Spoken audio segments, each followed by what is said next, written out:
Asian cup খেলা বাংলাদেশের জন্য বিরাট এক স্বপ্ন। আর সেই স্বপ্ন পূরণের ক্ষেত্রে সবচেয়ে বড় বাধা হয়ে দাঁড়িয়েছে ভারত। 2027 এশিয়ান কাপ ফুটবলের বাছাই পর্বের ফাইনাল রাউন্ডে একই গ্রুপে পড়েছে বাংলাদেশ ও ভারত। বাছাই পর্বের ফাইনাল রাউন্ডে গ্রুপ সিতে ভারতের পাশাপাশি হংকং ও সিঙ্গাপুরকেও পেয়েছে বাংলাদেশ।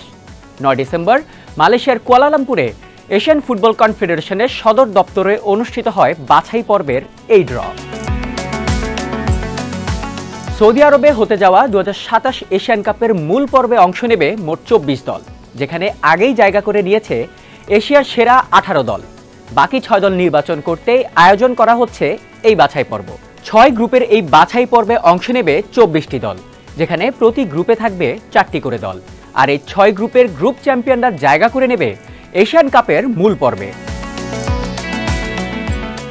2025-এর মার্চ থেকে 2026-এর মার্চ পর্যন্ত অনুষ্ঠিত হবে ম্যাচগুলো, যেখানে হোম ও অ্যাওয়ে ভিত্তিতে প্রতিটি দল খেলবে 6টি করে ম্যাচ। আগামী 25 মার্চ ভারতের বিপক্ষে প্রথম ম্যাচে মাঠে নামবে বাংলাদেশ।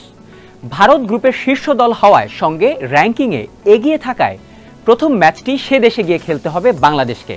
এর পরের ম্যাচগুলো অনুষ্ঠিত হবে 2025-এর 10 জুন, 9 অক্টোবর, 18 নভেম্বর ও 2026-এর 31 মার্চ। 2022 বিশ্বকাপ বাছাই পর্বেও ভারতের সঙ্গে একই গ্রুপে ছিল বাংলাদেশ।